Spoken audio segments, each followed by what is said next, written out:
I'm ready. Okay. It's been a long day. Yeah. It shouldn't take too long. Start off with a 7 o'clock appointment with a dentist. Oh, how are your teeth? Oh, we can talk about that later. Now we're recording. Okay. Although maybe we should keep this in the recording. Shit.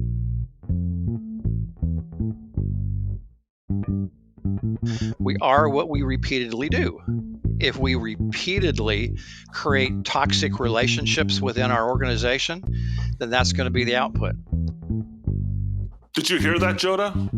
Yeah, Dan. I was going to say the same thing. I just want to make sure. I'm looking at you, Dan. No, I'm looking at you. And we are on. We are live. So, Dan, just real quick, I'm going to refer to you as Dan. I'm going to refer to my partner as Tarker for the rest of this episode, just so that I don't get. Let's see. I tried last names. We had another person named Dan on, and There's a lot of Dans. Yeah. So Tarker and Dan. Dan, you will be Dan. Our guest is Dan. So, anyways, hey Dan. So. Thanks for joining us. Created a couple questions here that, what did you call it, Dan? Aristotle's fun with analogies. And the systems thinking edition. The systems thinking edition. So these are I give a full credit that the glory of each of these questions is solely from Mr. Dan Tarker. So I will, but we will both Thank you. You'll both be running through these deals. I'll start off the first one. Well, I know Dan likes Aristotle because he's quoted him a couple times in his book and in other documents. So I just wanted to pay some homage to the master of analogies, Aristotle, and metaphor. And he also makes a really great quote, too. He does. People have been quoting him for thousands of years. Yeah. For a long time. Yeah, it's like he whether or not he actually said whether or not he actually said what's attributed to him is a different question. But that's a good point. That's a lot good of point. his books have disappeared, right? Well, one of the things people don't realize is one of the things he stated, he made an analogy, and I'm wondering if you can finish this analogy. The analogy, as Aristotle said, was complexity is to systems like. Well, I don't know that Aristotle said this, but this Dan would say that like DNA is to life. And what do you mean by that? Why is DNA to life like complexity is to systems? Well, because DNA is a wonderfully complex, in fact, I would say an incredibly complex system.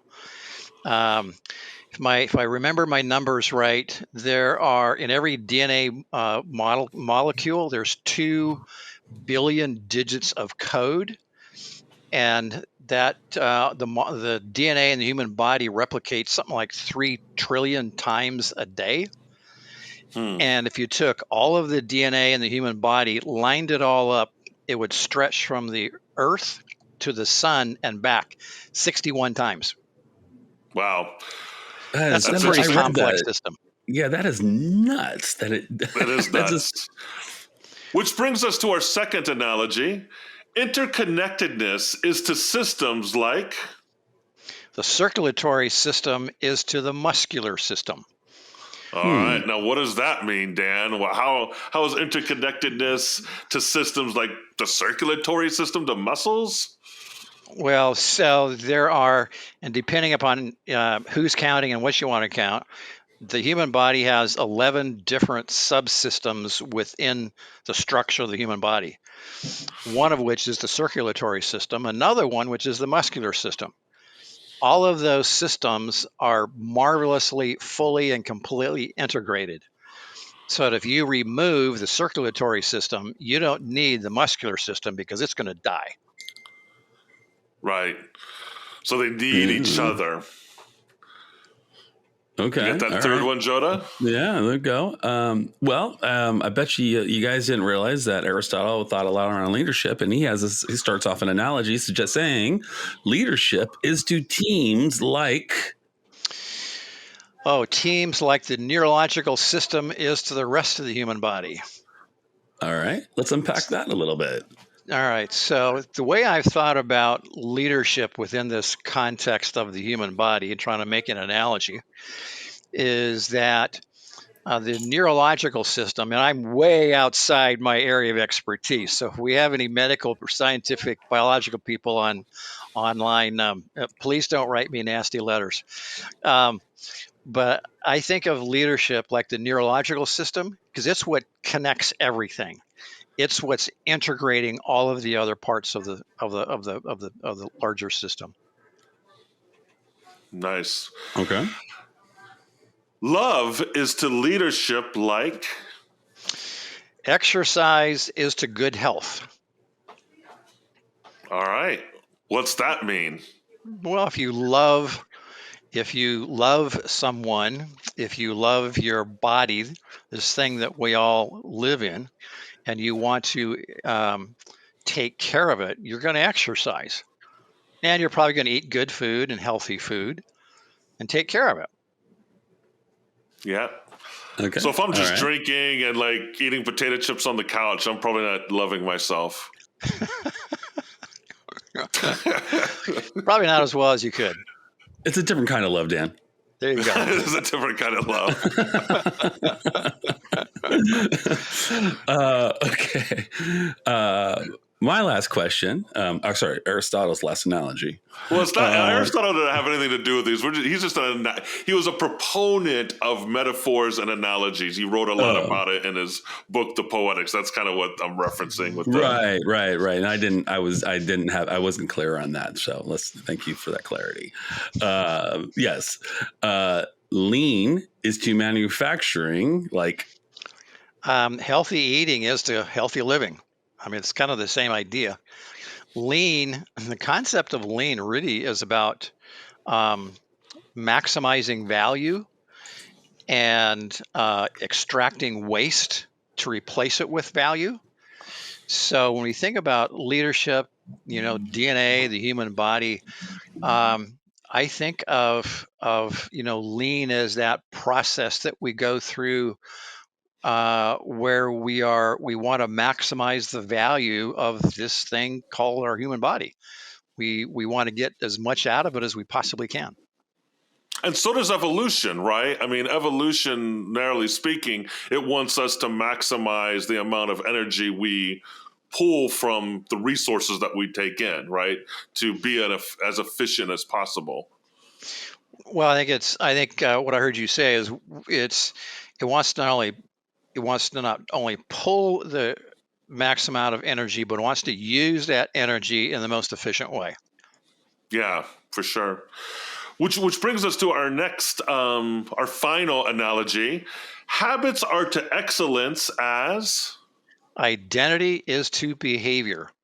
And this is actually one quote from Aristotle that I absolutely adore. And whether or not he actually said it is a different question. But he said, "We are what we repeatedly do. Therefore, excellence is." Let's see, how do you conclude it? Therefore, excellence is. I think he said excellence. Therefore, is a habit. Yeah, well, that would be consistent with his other writing. I mean, one of my backgrounds is a dramatist, and Aristotle wrote the first book on playwriting, The Poetics, and his definition of character is habitual action, repeated action. That's actually what defines a character. Yeah.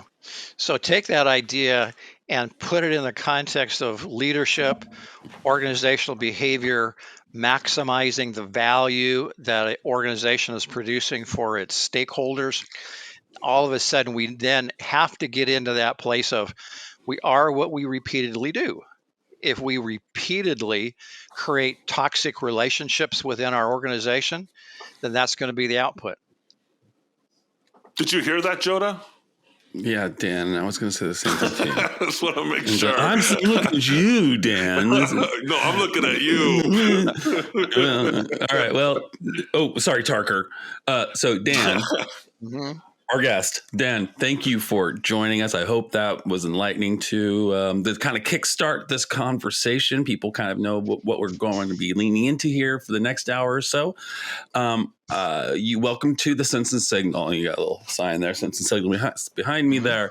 We have a special guest, Dan Edds, today. He is an MBA as a management consultant who helps organizations develop high impact cultures. He is the author of 2 books. The most recent is titled "Leveraging the Genetics of Leadership: Cracking the Code of Sustainable Team Performance."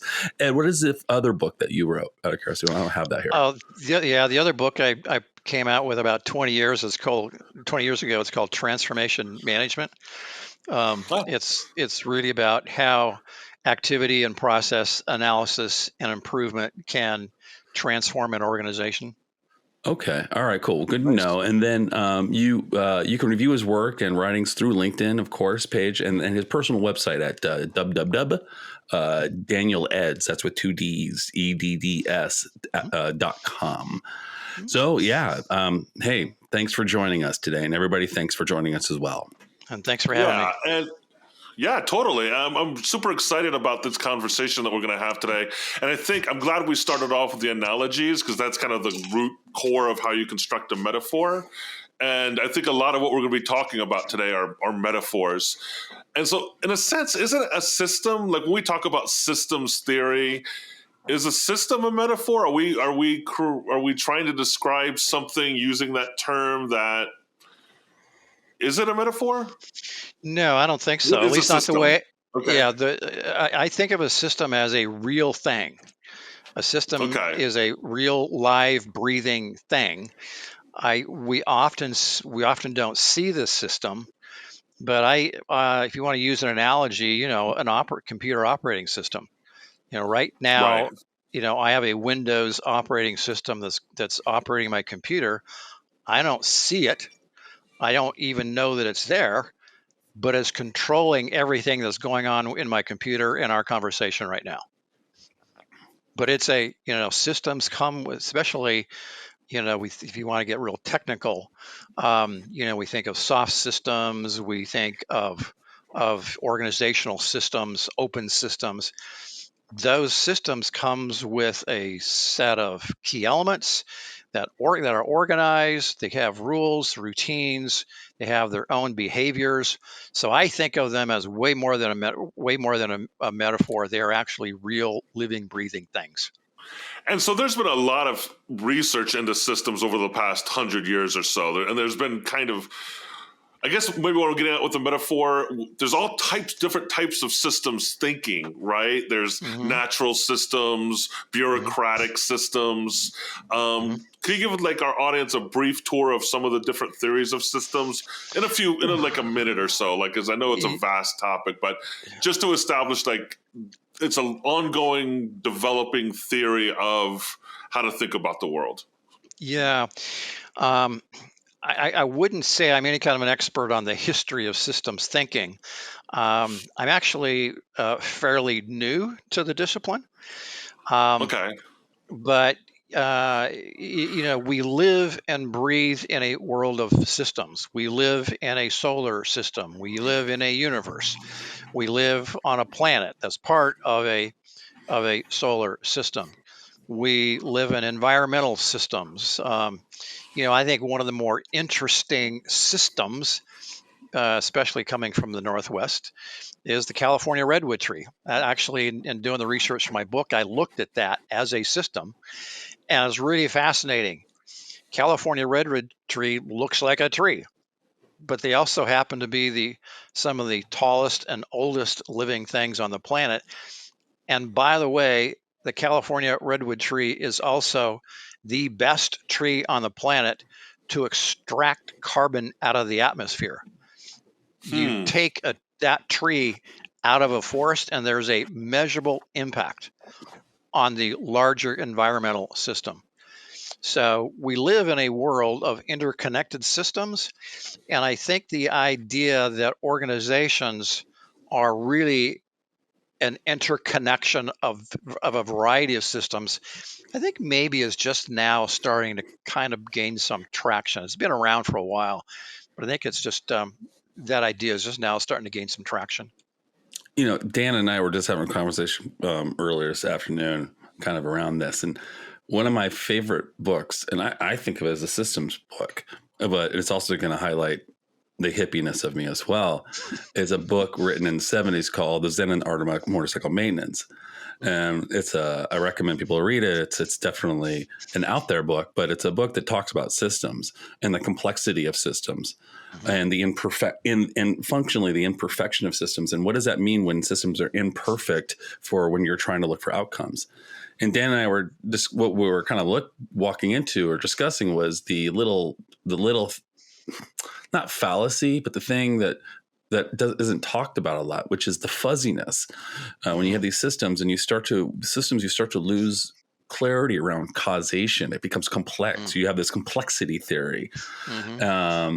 And it starts to have like one of the examples I used in my efforts is my work is like we have a hard time kind of always determining the return on investment of our efforts when we improve an interface for a product, right? Sure. How do we identify that improvement did what we think it did, and because there's so many moving parts, right? How do you contend with that complexity in these systems, like when we're talking about in organizational structures? I mean, they're so complex. Is it possible to measure systems? That's actually something I'm looking into right now. Specifically, how do you measure the value of a leadership system? I actually had a conversation with a guy named John Hazy. He teaches at a university back on the East Coast, and a paper I was reading of his made the proclamation that we have no current theory on how to measure the value of leadership, which is kind of stunning when you think about it. Other than clear in the corporate world,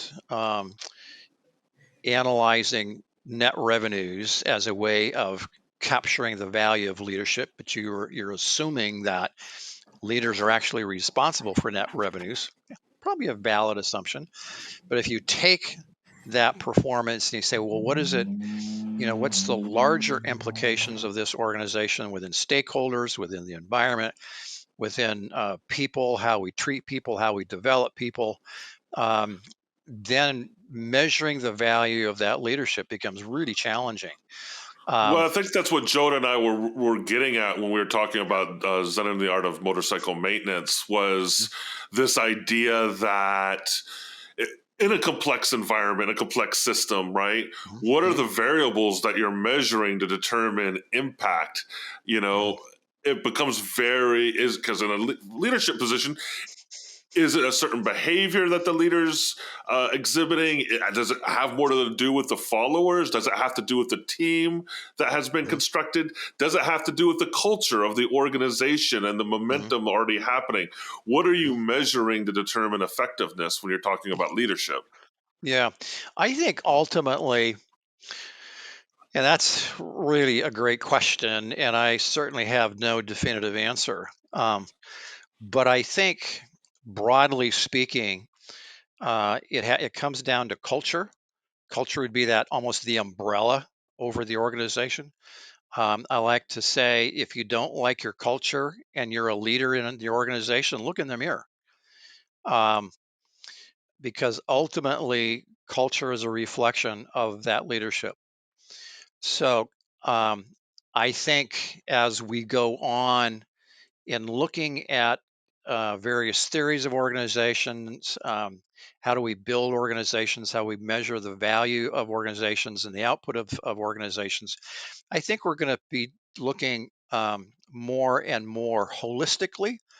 Yes, economics is always going to be a factor that's appropriate, but I think more and more we're going to be looking at people. How are we developing people? Are we developing people within an organization that are healthier?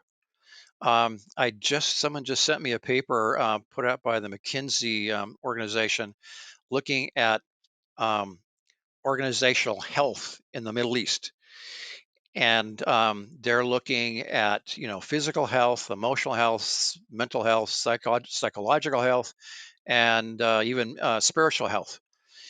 And within our organizations, can we start measuring the total health of our people? And even here at Microsoft here locally, they're starting to think along those lines. From what I understand, that they're looking not just at the person as well, I'm a coder, I'm a developer, I'm a designer, I do these functional elements, but am I becoming holistically healthy? Um, and in doing the research for my book, one of the things that was frankly rather startling to me was that high impact organizations take this holistic approach to the health of their people. Um, and when you see it in action, it's really stunning. In fact, I saw it 3 or 4 times, and finally, I was really blown away by what I was seeing. And I called a mentor of mine in the project, a woman that teaches at Harvard, Dr. Barbara Kellerman, and I said, I'm seeing this thing about holistic development of people. I said it. I am really blown away by it. I said, can you explain it to me? She said, I know exactly what you're saying, and she said, you need to go read this book, which I would recommend for your listeners, called "And Everyone Culture," and it Everyone profiles, culture.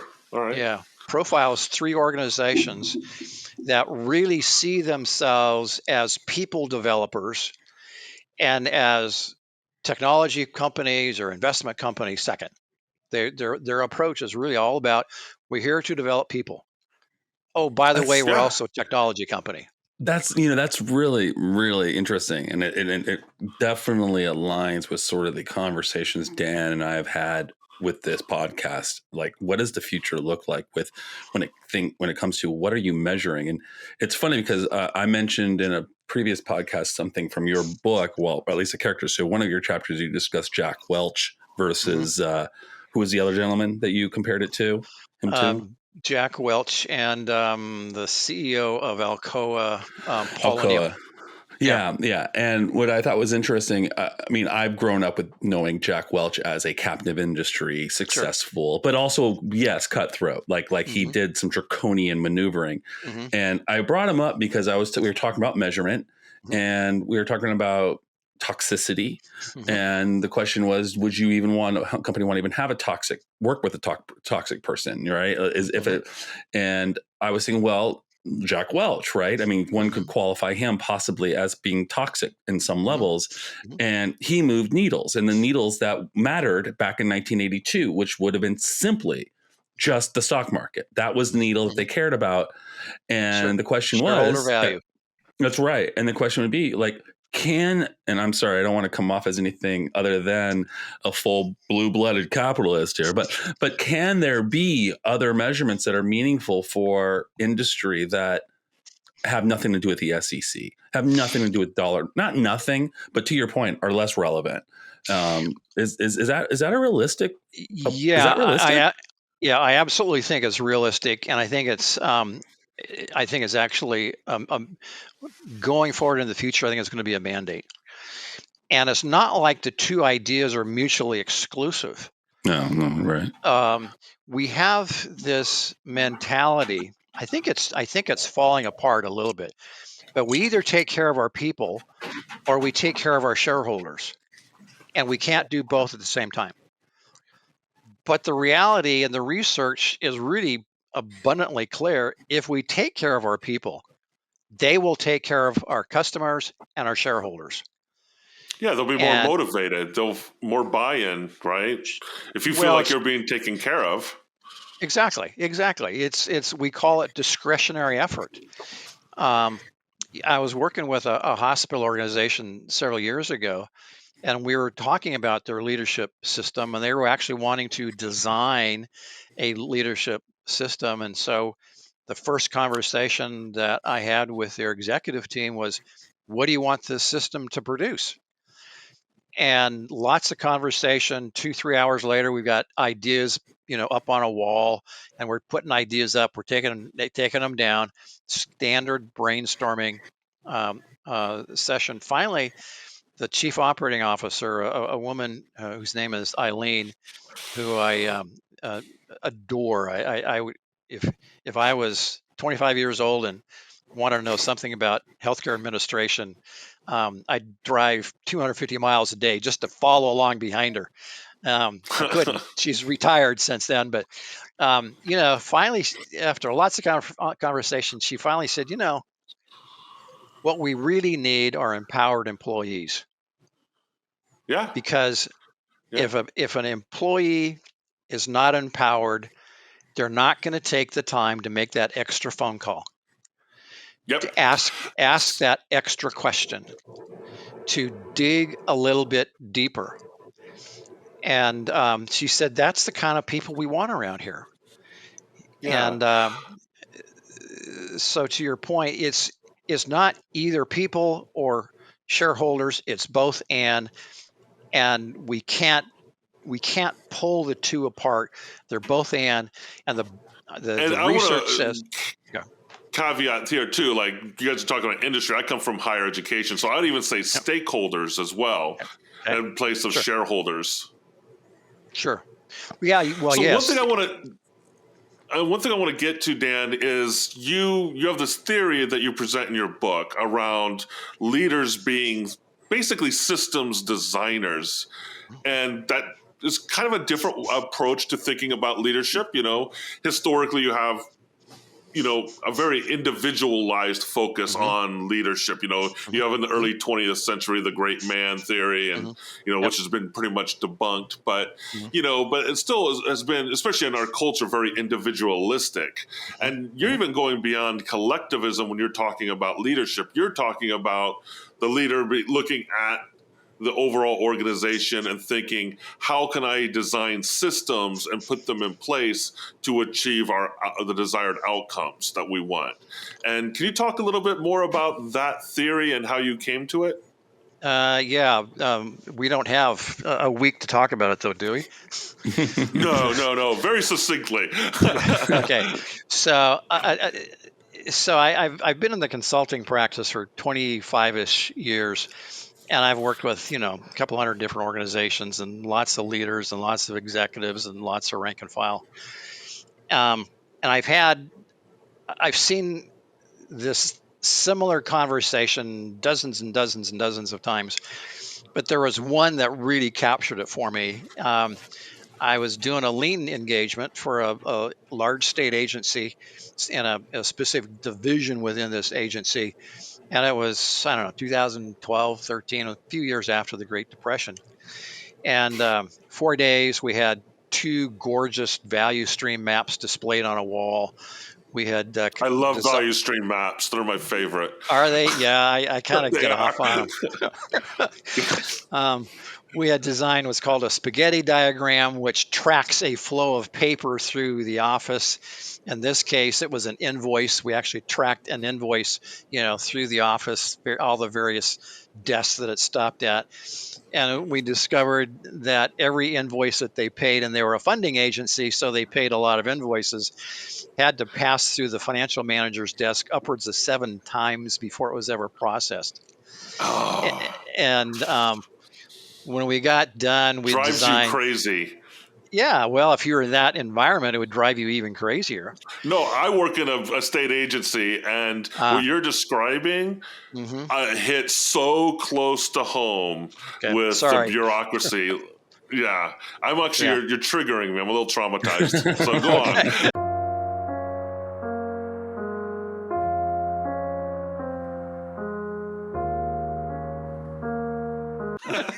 I didn't mean to trigger it. Group hug. Group hug. There you go. Oh, good hug. Yeah.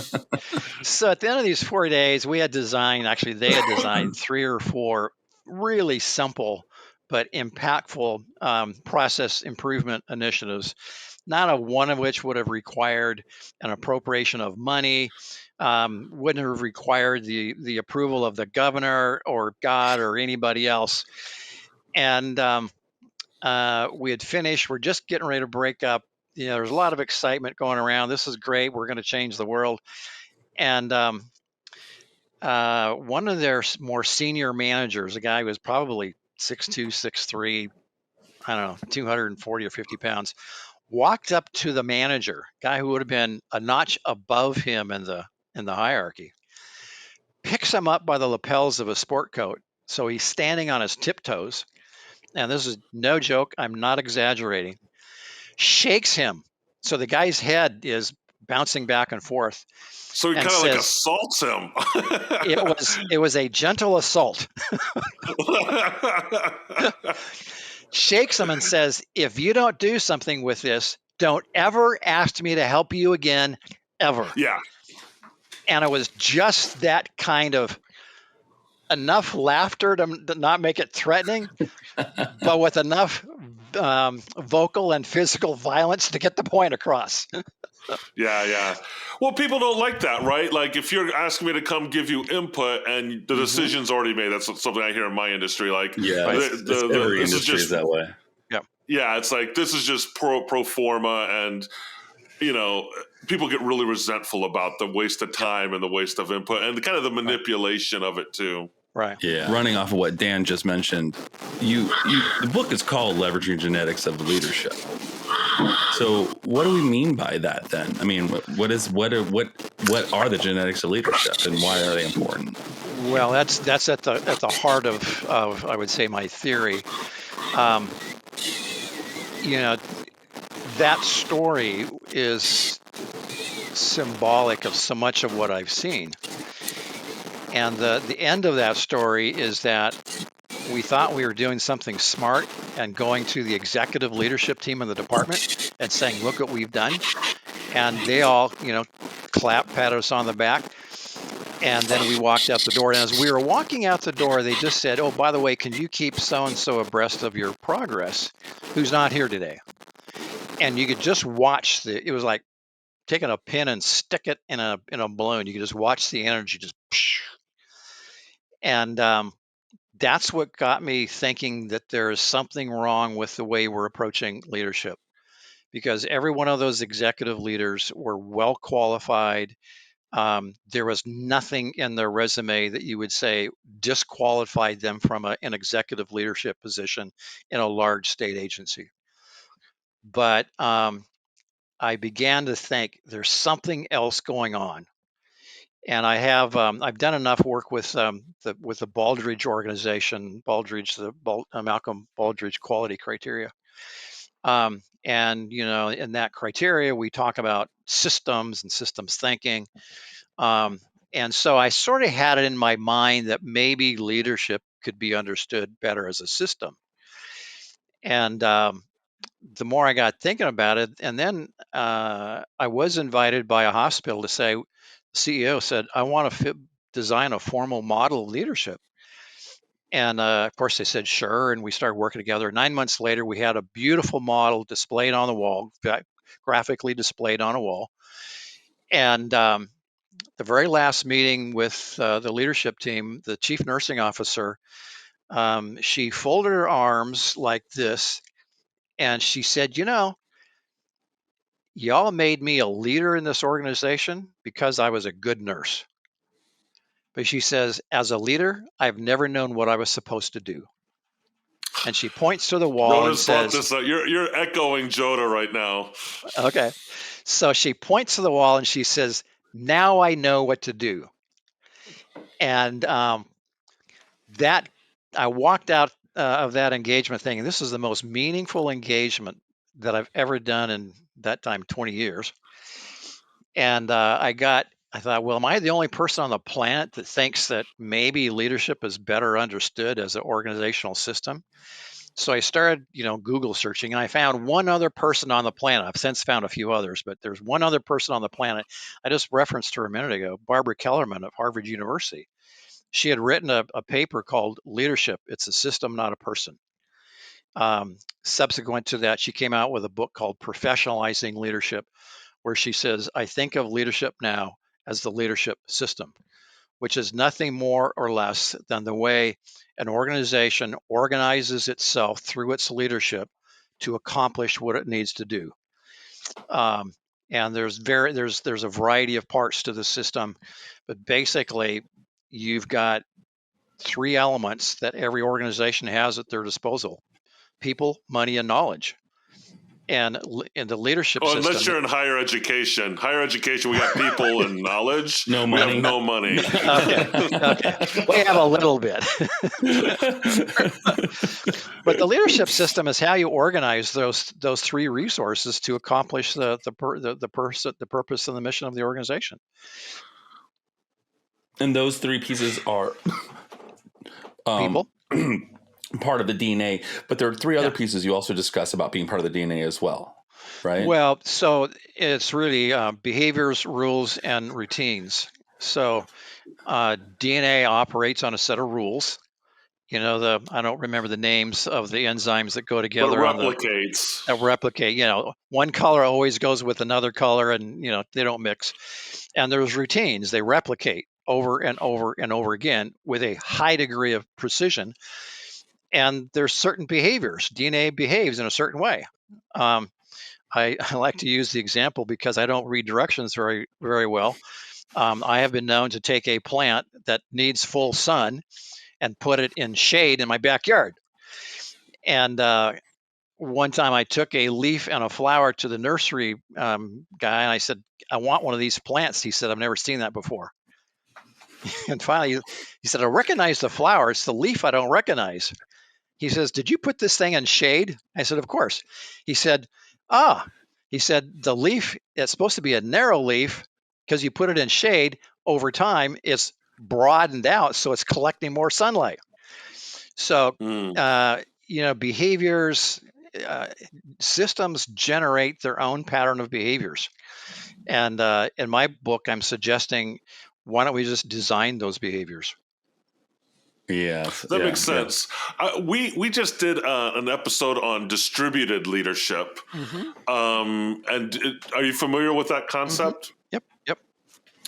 Does this because it seems like this is kind of a marriage, right? Like distributed leadership is also a manifestation of what you're talking about as far as trying to set up self-organizing systems. Yes, very much that so. lead the organization. Yeah, very much so. I would say you can't have a true distributed an organization that's truly distributing its leadership without some awareness that you're actually designing a leadership system, because by default most people and most organizations will just by knee-jerk reaction default to a command and control type system. Right. But it also needs to be, I think we also need distributed leadership, like servant leadership, like any other model or leadership, is we want to make them one size fits all, and they're not. So, you know, I know one of you guys are an Army brat. I forget which one. I'm the Army brat. You're the Army brat. So I am. I know a little Lived bit on about the Army. bases. Okay. But, you know, no one is going to, I don't think, accuse the Army of ever giving up command and control. And it would probably be very inappropriate for them to give up command and control. I mean, think about what would happen with a company of soldiers that get ambushed by a superior force. If they don't have a strong sense of command and control, people are going to die. Yet within that structure, as one 4-star general explained to me, there is rules and routines and behaviors that's designed to push the responsibility of leadership down to where the decision needs to be made. For example, one of the people I interviewed in my book is General Barry McCaffrey, who is locally here in Seattle. An amazing 1-hour conversation. I read the transcript and my head still spins. And he explained to me that he sat in the White House Situation Room many times, and through the magic of satellite telecommunications and all that stuff, they could actually watch a mission going off in a hostile environment. And the President of the United States has as much information about that mission as the senior officer on the ground. But he said the rule is the senior officer with boots on the ground, they make the final decision. And he said not even the commander in chief is allowed to override that decision. And that's because it's partially the idea of distributed leadership, but it's just about pushing the decision down to the people who are in the best position to make the best decision. Yeah, because they're in the best position to make sense of what's going on in the immediate environment, Right. right? Because they're there. Right. But on the other hand, you wouldn't want to give a whole lot of distributed leadership if your organization or your team is about sterilizing surgical equipment, because the process is precise. You don't want to provide a lot of people with a lot of input in designing the process, because the federal government is going to get really cranky with you. Yeah, it's all situational, right? Exactly. I mean, there is something to situational leadership. And we have spoken about crisis management, as you know, which is, I think, what we're kind of talking about to some degree. Yep. I'm going to name off some names here. I'm going to rattle off some names here. So Kermit Moore, you never heard of these people, I'm sure. Yep. O.A. Anderson, Chris Anderson, William Bass, O. Desper, Fred Damatson, Terrence Helanen, Eldridge Helen, Charles Lindros, Jack Norman, and Louis Russell. Do you guys know those names at all? Do you know those people? Those are all people my who neighbors. Yeah, well, they were at one point. They all died in the construction of the Golden Gate Bridge. And I just want to say those names because I don't want what I'm about to say to be too sort of dismissive of the kind of labor approaches back in the day. They died, but you know that bridge was built in 3 years. I'm not sure if anybody's seen that bridge. It's a pretty magnificent bridge, especially for its time, being built in I think 1933. Done, planned, executed. Finished, cars on it 3 years later. Fast forward to 2000s, they want to add a second half to a bridge to the Bay Bridge.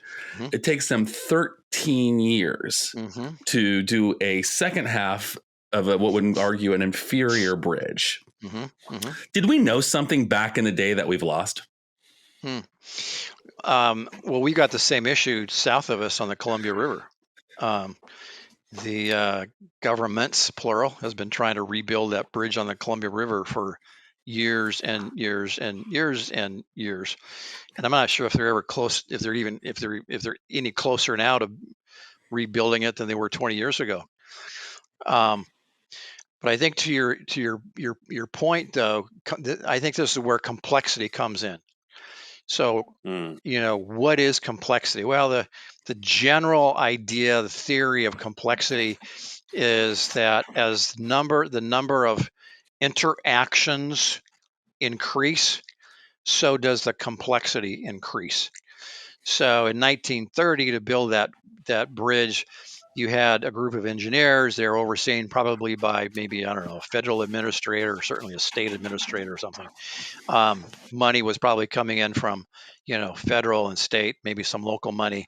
And so the oversight wasn't that great. Now you have, several years ago, I heard someone talk about the bridge going across the Columbia River between Vancouver and Portland. There were like 27 or 28 different government agencies, every one of whom had to have a voice and had to be in consensus with all of the other city and federal and state agencies. So the complexity just magnifies itself exponentially as we have grown and changed and evolved as a country. Yeah, as a culture. and I think that's a great point, Dan, because I think when I think of complexity in terms of leadership and organizational design, part of me thinks, and the challenges of leadership today that are born out of that, it's that, we are an evolved species, and most of our evolution is really operating within very simple systems, right?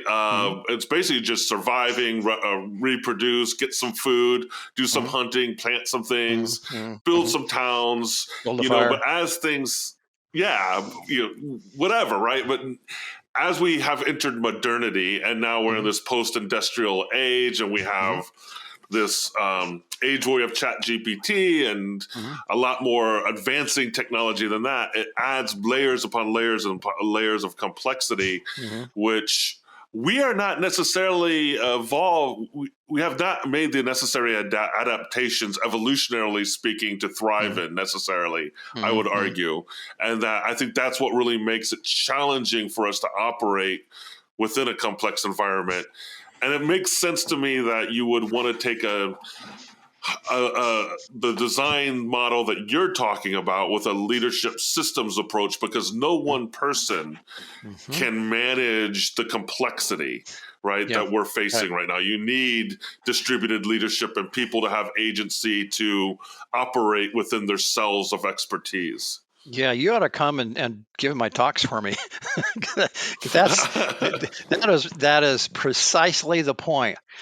And I'm not nearly smart enough to understand the evolutionary theory and all that stuff, but I know in organizations, as organizations have grown in complexity, and it's to the point now where, just as you said, it's almost impossible for any single leader to function successfully, because as the complexity has increased, so has the demand on leaders increased, so that now they almost have to have some kind of a superhuman heroic nature about them.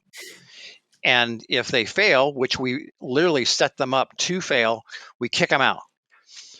So this report is about 10 years old, so it might be a little bit dated now. But one of the research organizations that tracks healthcare and healthcare administration, healthcare leaders, average tenure of a hospital CEO was 3.5 years. When they left, half of them left involuntarily, which basically means they got fired. And when they left, there was a 50% probability that the CEO the CFO, the COO, and the CIO would leave either with them or immediately after them. And so if that is going on every 3.5 to 4 years, what does that do to the rank and file? I work in higher education, and the data is very similar as far as presidents of higher education institutions. They turn over like that, and the executive teams go with them, and it creates just continual ambiguity and instability within the organization. Right. So what I've proposed is this idea: every organization has a system of leadership. It's either chaotic or it's good, or something in between. So why don't we take the idea of a system and the theory of a system, the power of a system, and engage it around this idea of organizational leadership? Because we know that systems, when we design systems every day. So let's take leadership and design a system to produce a certain outcome. And it can be done. Organizations do it all the time, most of the time without knowing it. So I'll give you one of the examples in my book is a elementary school principal. And when I sat down with her, I said, I want to talk to you about your approach to leadership. And exact words, she says, I don't know anything about leadership. She went on then to design the most eloquent system of leadership that I found outside the United States Army.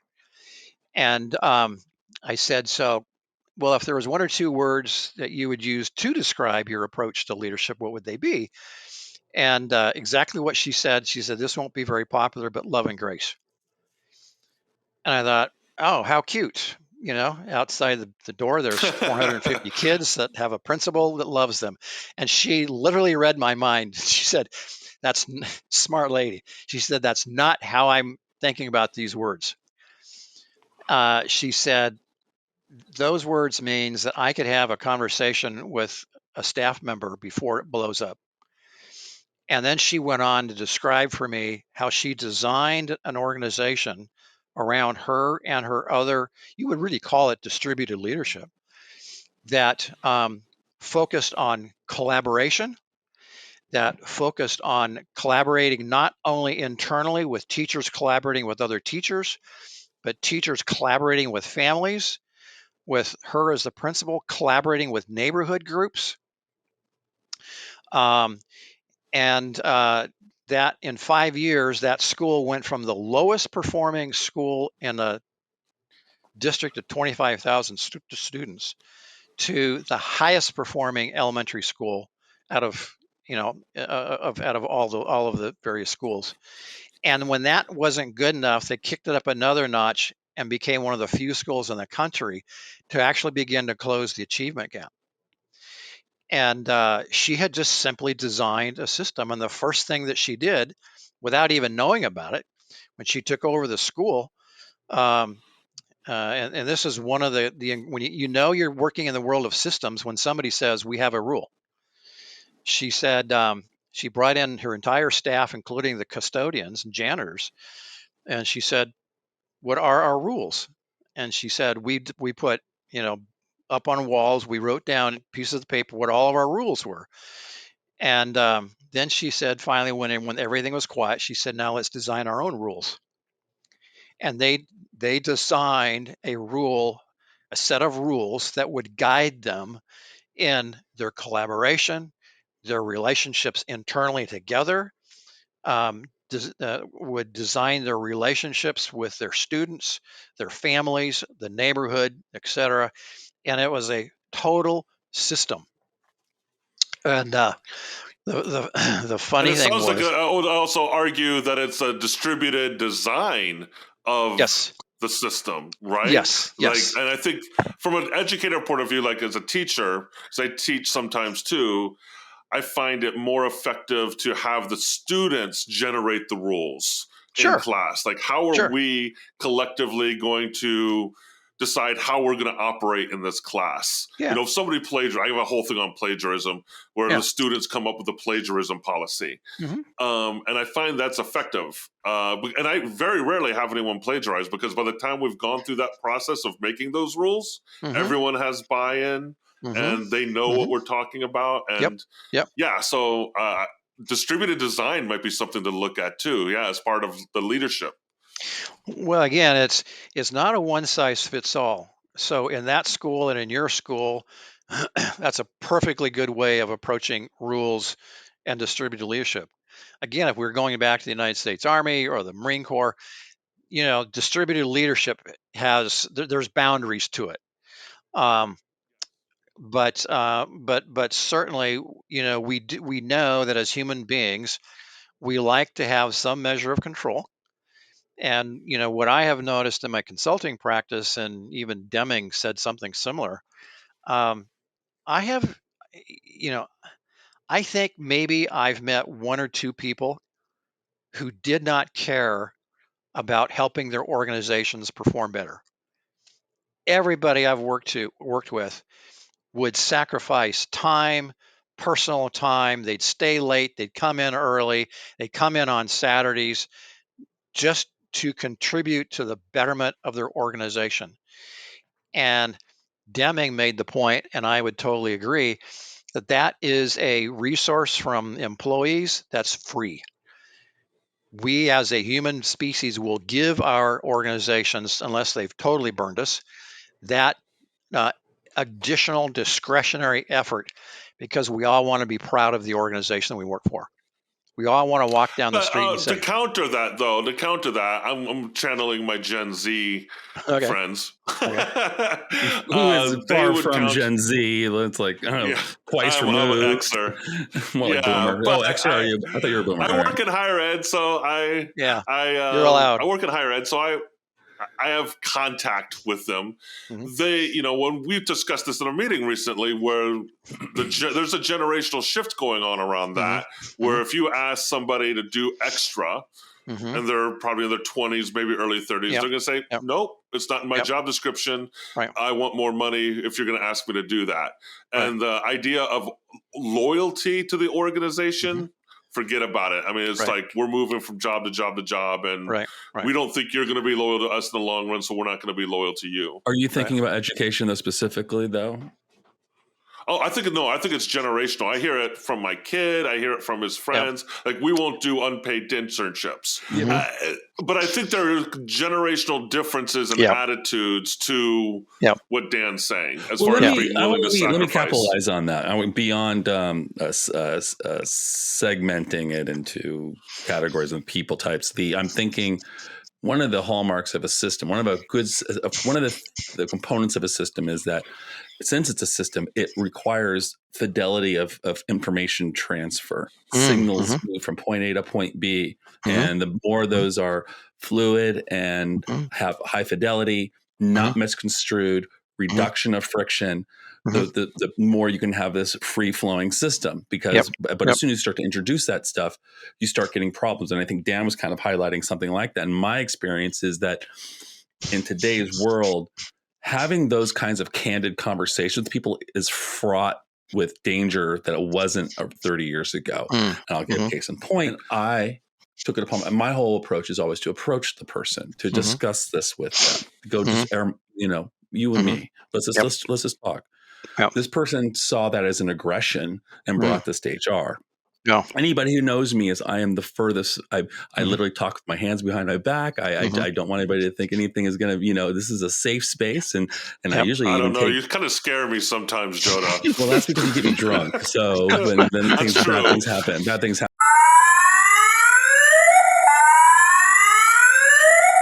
HR saw for what it was an unnecessary escalation and nothing really happened.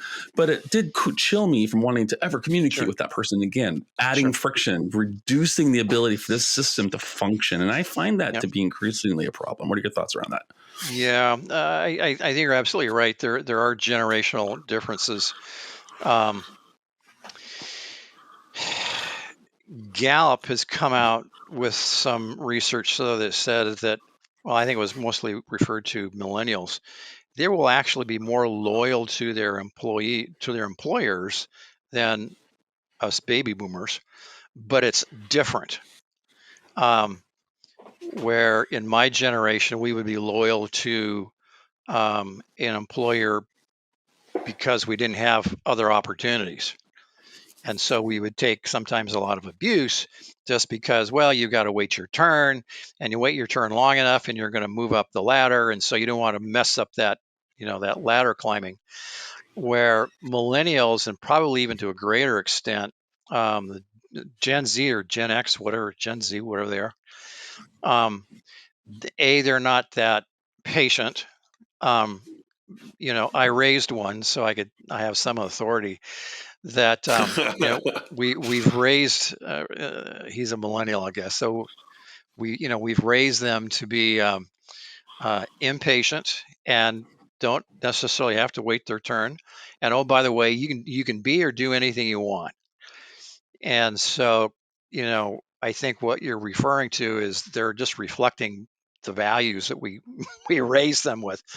But but I also know that there's always going to be those situations where someone takes something the wrong way and it just blows up. And maybe a generation ago, we didn't have to deal with it quite so much because people just kept their mouth shut. And now it's perfectly acceptable to, everybody speak their mind. And sometimes that's helpful and sometimes it's not. That's I could see that happening. Yeah. Hey guys, real quick here. We are not to say that we're at the hour or anything, but we're kind of past the hour. And it's probably getting to the point where we want to start wrapping things up. But I just want to kind of do a time check and see if there's any final thoughts or questions that we want to kind of start to get asked before we close things down. Yeah, I guess,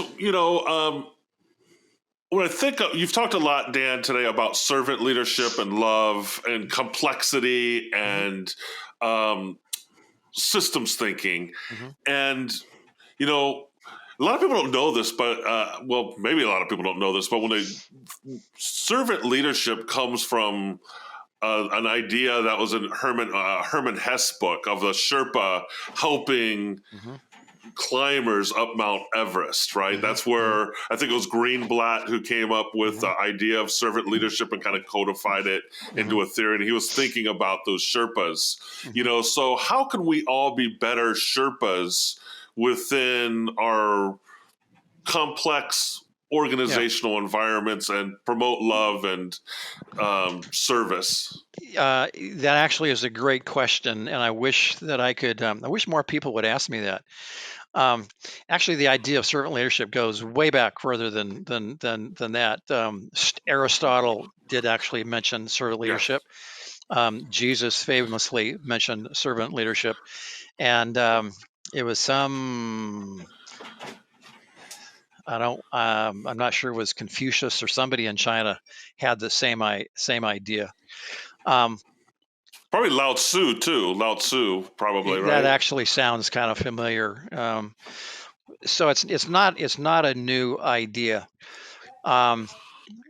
Servant leadership, I think if we look at it closely, and specifically if we look at it systemically, servant leaders, they share power. It's just what servant leaders do. They do not hold power. Too many of us, when we are given a position of power, we think that power is kind of a zero-sum game.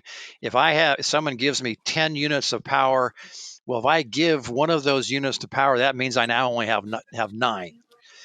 And the reality is, if we give away power, I don't lose any power of my own. I actually create power.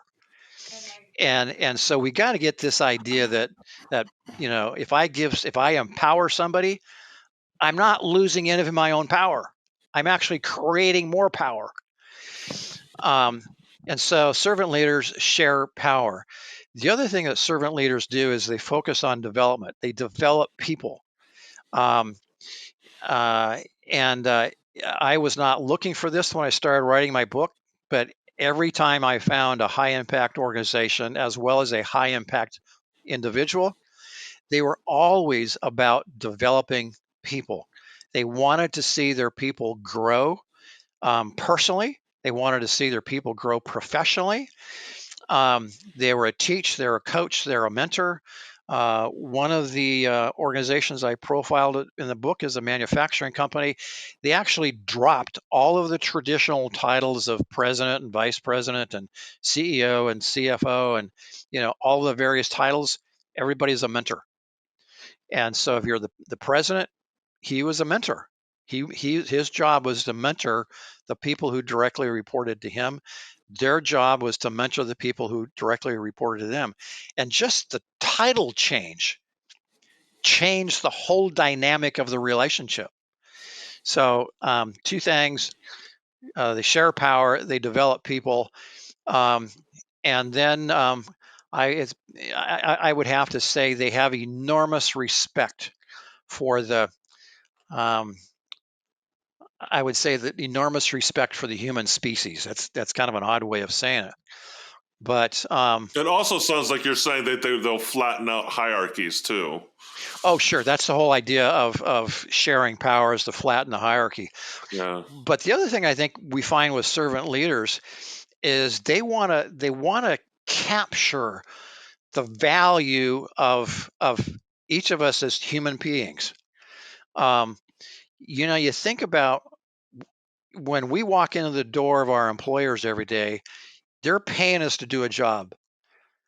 But the most valuable parts that we bring to that job every day is not what we are physically able to do, whether we're coding or IT or teaching. It's the fact that we bring with us in that door an enormous capacity for innovation, for change, for service, for sacrifice, for ingenuity, to solve problems that have never been solved before. We bring all of that stuff with us when we walk into the door. We give it to our employers for free, and servant leaders, I think, understand that, and they say, I want to be able to capture that, not just for the company, not just for the organization, but because that's going to unleash that person to be more of who they can be. Wow, that is great, Dan. It has been a pleasure to have you on the podcast. How can people find you if they want to contact you? And I know you do speaking in addition to writing. How can people reach out to you? I'm very active on LinkedIn, and then, as you mentioned, my website, DanielEdds.com. And you can also buy thanks for copies being of the on the book show, there too. Dan. Thanks, Dan, for being Oh, with yeah, us. awesome. Yeah, Well, this thanks has for been truly fascinating. Thanks for having me, you I guys. could have talked another hour. I could have talked for another hour if Jodah hadn't cut us off. Yeah, I had to be the draconian leader in this scenario here. But definitely we'll want to have you back. What we often do, we have what we call panel discussions, and we'd love to have you come back. You can probably stop recording, Jodah. Okay, yeah, well, no, hey, and everybody, we want to say thank you for joining us, and see Sense and Signal, and see you next time.